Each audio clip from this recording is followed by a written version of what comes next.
All right, now we're talking about the Philadelphia 76ers. They just fired Brett Brown. He's gone. They got bounced and swept in the first round. So who the heck is going to be the next head coach? Well, lucky for you, I've got all the top candidates on today's show. So let's break down the Philadelphia 76ers hot board and who they've got. But before I give you my answer and my analysis on all the guys that could become available, I'm going to ask you, who should be the next head coach of the Philadelphia 76ers? You guys get to make the choice. Shout it out down in the comment section. Just act like you're Elton Brand and you're making the hire. Go ahead and comment down below.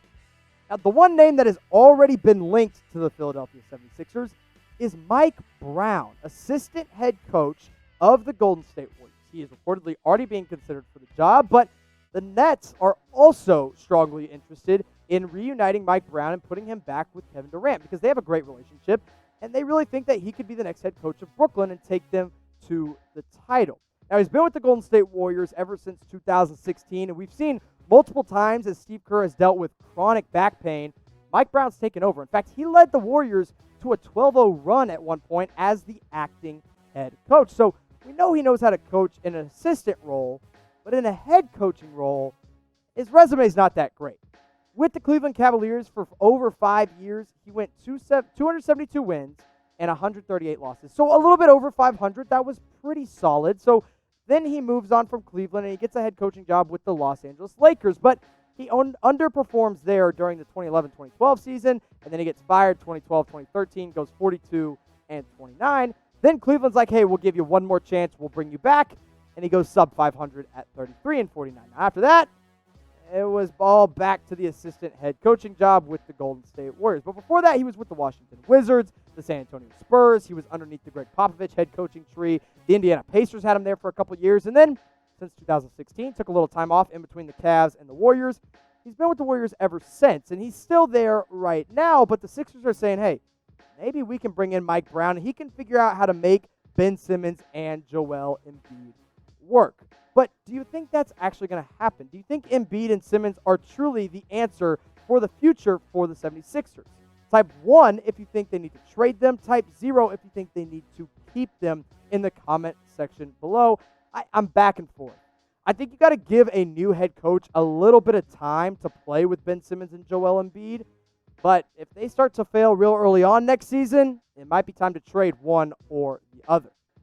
Now let's go to the NCAA and talk about a head coach that has always been in the middle of NBA coaching rumors. And guess what? Bill Self is back. Now, he's been in the NCAA for 27 years. And Jeff Goodman, who is a college basketball insider, said that Philadelphia should absolutely have him on their radar. Remember, back when Joel Embiid was just a skinny little freshman at Kansas University, Bill Self was his head coach, and they actually have a great relationship. But you look at what Bill Self has done in college, maybe he's looking at the NBA saying, you know what? I think I could make some more money there, and I could be just as successful there. Now, he was at Oral Roberts University, which is a small college up in Oklahoma. He went 55-54 there, which if you can go above 500 at a place like ORU, you're doing something right. Then he goes to Tulsa, stays in the Oklahoma area for 3 years, and goes 74-27, by far the most successful years Tulsa has ever seen as a basketball program. So then he gets a little bit of an upgrade, goes to Illinois, goes 78-24 there, and ever since 2003, he's been at Kansas, where he's won 501 games, and he's only lost 109. That is ridiculous. And when you've been that successful at college, maybe Bill Self's looking at this whole thing like, maybe I'll make the jump to the NBA, and maybe I can start coaching one of my former collegiate players in Joel Embiid, who's now one of the best centers in the entire league. Now, Embiid only played 1 year there, from 2013 to 2014, but he and Bill Self established a very strong relationship. Embiid said, look, I want a red shirt. I don't want to play my freshman year. I want to sit it out. Bill Self basically grabbed him and said, dude, you're going to be the number 1 pick by the time this year is up. And look what happened. He was the number 1 pick, and rightfully so. Now, you look at the jump that Embiid has made from college to the NBA, it is night and day. Not only has his body taken a complete 180 and he's done everything right with it, but the numbers have made the transition as well. 11 points per game in college, jumps up to 24 now in the NBA, averaging double-digit rebounds, almost 2 blocks per game, and now he's become a three-point shooter, which he never was at Kansas, and a lot of this, he says, is thanks in part to Bill Self. So maybe the 76ers are calling Bill Self up like, hey, man, we got a star center. We know you know him. We know you're familiar with him. Why don't you make the jump to the NBA, come coach in Philadelphia? Now, one of the smartest things you could do right now is just simply wear a face mask. And Fanatics is hooking you guys up with a great deal. Go to chatsports.com/NBA mask. You can get 1, packs of 2, packs of 3, or even packs of 4, and you can get them all while repping your favorite NBA team. No matter who you're a fan of, you can go pick one up today. Look, I got mine right here. I already got mine at Fanatics. It's real easy to do. Just go to that link we got for you, chatsports.com/NBA mask. It's going to be in the comment section, and it's going to be down below in the description as well. So go get your NBA-themed face mask today at Fanatics. Let's keep talking about these Philadelphia 76ers head coaching candidates. And Tyronn Lue is a name that has been popping up. No matter where there's an opening, Tyronn Lue is going to find it. Now, according to recent reports, Lue is looking to make $7 million per year as a head coach, which is very similar to the number that Tom Thibodeau got from the New York Knicks. Now, it's already been stated that the Brooklyn Nets and the 76ers are the most likely landing spots for current assistant head coach Tyronn Lue, but also the Houston Rockets could show some interest. The Pelicans are interested as well, but apparently there's nothing that's really going to happen there. Tyronn Lue's been really good with the Clippers. He was okay with the Cavs, but I think he was wrongly fired in that situation. Because you look at what he did with that Cleveland team when LeBron was there, he led them to an NBA title. They won in 2015, 2016, even though he's only there for half the season. Then the next year, they lose in the NBA Finals. And then the next year, they get 50 wins again, losing the Finals again to a juggernaut team. And then 2018, 2019, his first year without LeBron, he starts the year 0-6 and gets fired. Listen, with that Cleveland team that was there in 2018, 2019, anyone, and I mean anyone, would have started close to 0-6, maybe with the exception of like Greg Popovich. But I think Tyronn Lue is one of these coaches that truly deserves a second chance as a head coach. And Philadelphia just might be the team to give it to him, and I think that would be a very smart move.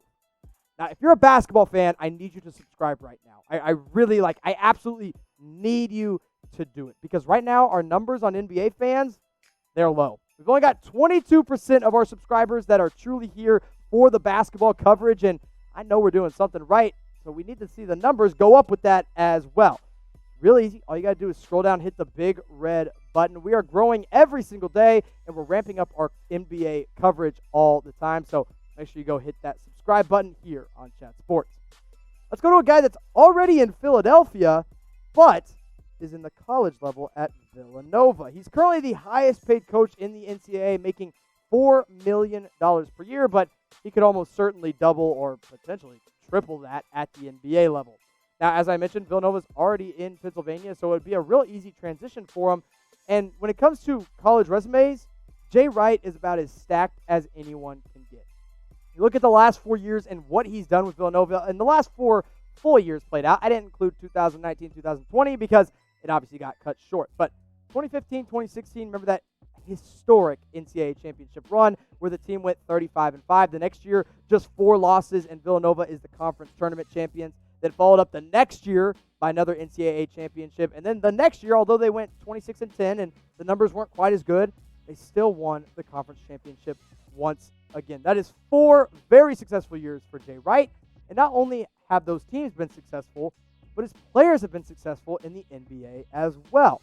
You go all the way back to 2006. That's really when this whole Villanova NBA takeover started. Kyle Lowry was drafted. And then Ryan Arcidiacono was drafted in 2016, followed by Josh Hart in 2017. And then the next year, Amari Spellman, Dante DiVincenzo, Jalen Brunson, and Mikal Bridges all get drafted in the same draft. All from Villanova, all underneath Jay Wright. And then last year, the Warriors took Eric Pascal. I mean, that speaks for itself. When you have that many successful NBA players in the league right now, you're doing something right, and you're obviously coaching these players in a way that translates well to the NBA, which means your coaching style probably translates pretty well to the NBA as well. Now, if you were the Philadelphia 76ers general manager, if your name was Elton Brand, which of these college coaches would you pick to coach your team?